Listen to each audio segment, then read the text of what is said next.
Bismillahirrahmanirrahim. Assalamualaikum warahmatullahi wabarakatuh. Perkenalkan, nama saya Putri Pratiwi M. Program Studi Manajemen Sumber Daya Perairan, Fakultas Ilmu Kelautan dan Perikanan, Universitas Hasanuddin.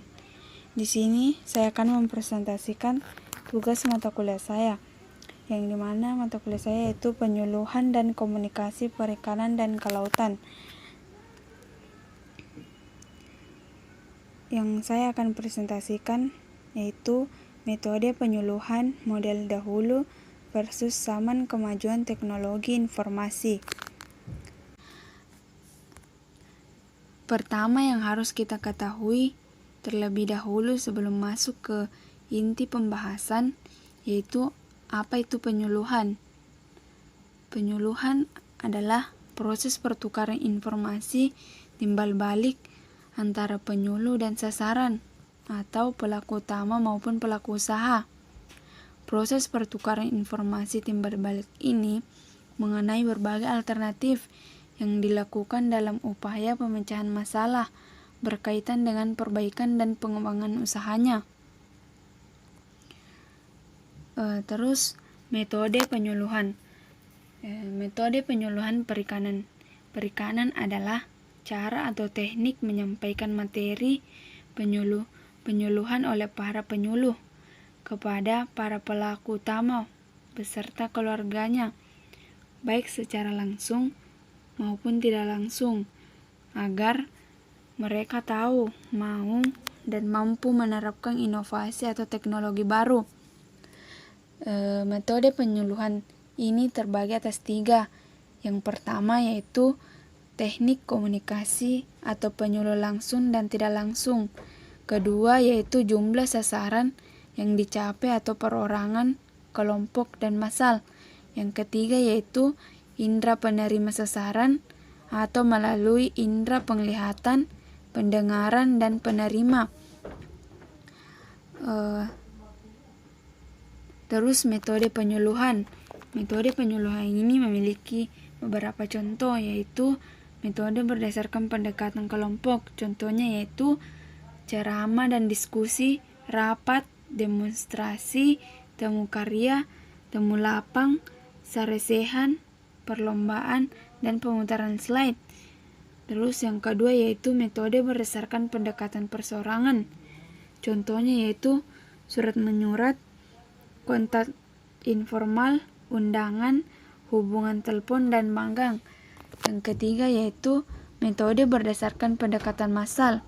Contohnya yaitu rapat umum, siaran melalui media massa, pertunjukan kesenian rakyat, penerbitan visual, dan pemutaran film. Terus proses pertukaran informasi timbal balik ini mengenai berbagai alternatif yang dilakukan dalam upaya pemecahan masalah berkaitan dengan perbaikan dan pengembangan usahanya. Proses ini terbagi atas 6 yaitu 1. Perluasan informasi. Yang dimaksud perluasan informasi ini yaitu penyuluh tidak boleh hanya menunggu aliran informasi dari sumber-sumber informasi, melainkan harus secara aktif berburu informasi yang bermanfaat dan atau dibutuhkan masyarakat yang menjadi kliennya. Penerangan atau penjelasan. Nah, di sini yang dimaksud yaitu kegiatan penerangan atau memberikan terangan baik yang dalam kegelapan, sehingga penyuluh juga sering diartikan sebagai kegiatan penerangan sebagai proses penerangan. Kegiatan penyuluh tidak saja terbatas tidak hanya terbatas pada memberikan penerangan, tetapi menjelaskan mengenai segala informasi yang ingin disampaikan kepada kelompok sasaran yang akan menerima manfaat penyuluh. Terus pemasaran inovasi atau teknik dan sosial. Yang dimaksud di sini yaitu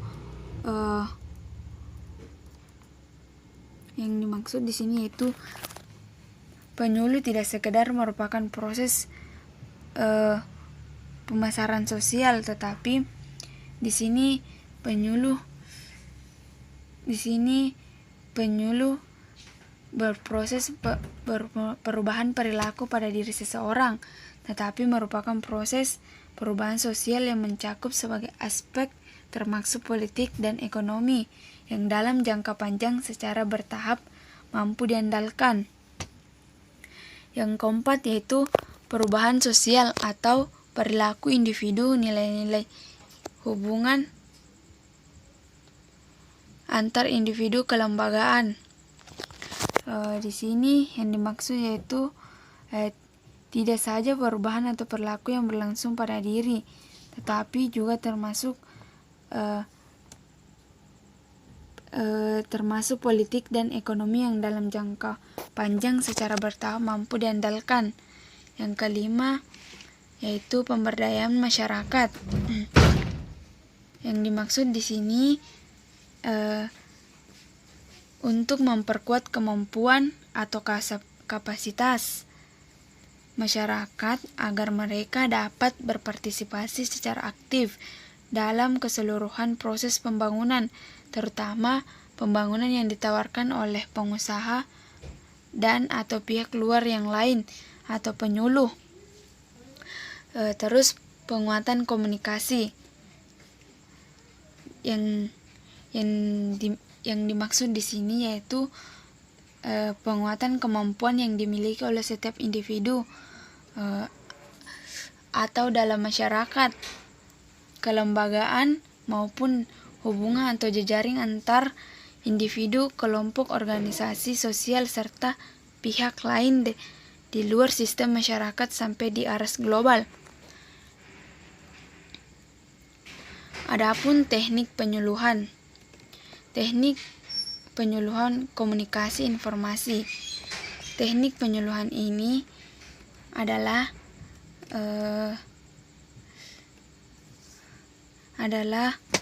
teknik yang menyampaikan proses penyampaian pesan yang sifatnya memberitahu atau memberikan penjelasan kepada orang lain. Sedangkan kalau komunikasi persuasif yaitu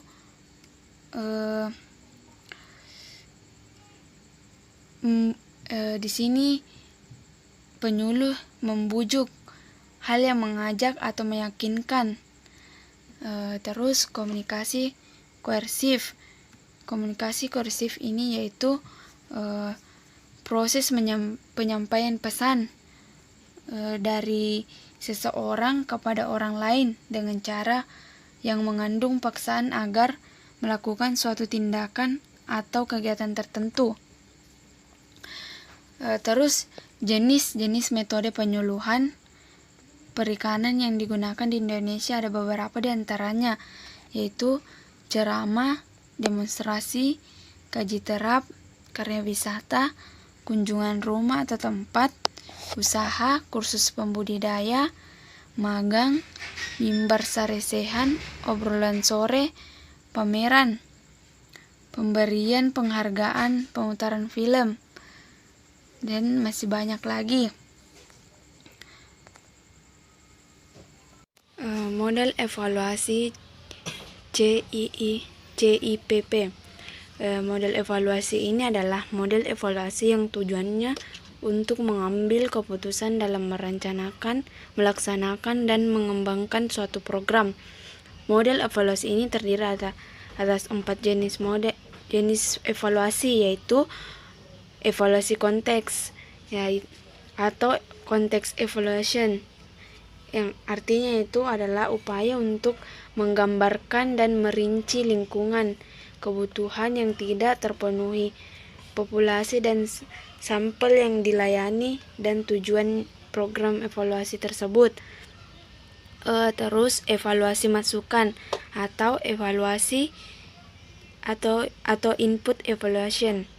Di sini meliputi analisis personal yang berhubungan dengan bagaimana penggunaan sumber-sumber yang tersedia, alternatif strategi yang harus dipertimbangkan, untuk mencapai suatu program. Terus evaluasi proses atau proses evaluation.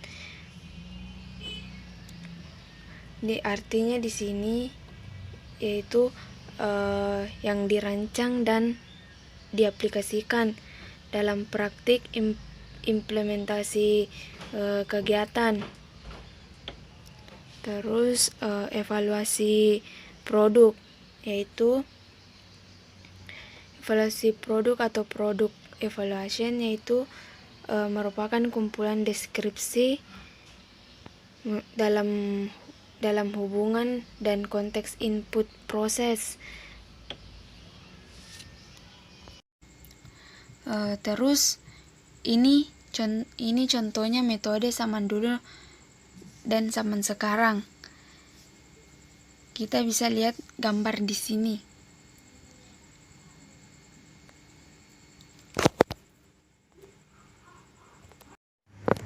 Demikianlah yang dapat saya sampaikan. Sebelumnya saya mohon maaf yang sebesar-besarnya apabila ada kesalahan kata atau beberapa pernyataan yang menyinggung. Semoga apa yang saya sampaikan dapat bermanfaat bagi kita semua. Atas perhatiannya saya ucapkan terima kasih dan wassalamualaikum warahmatullahi wabarakatuh.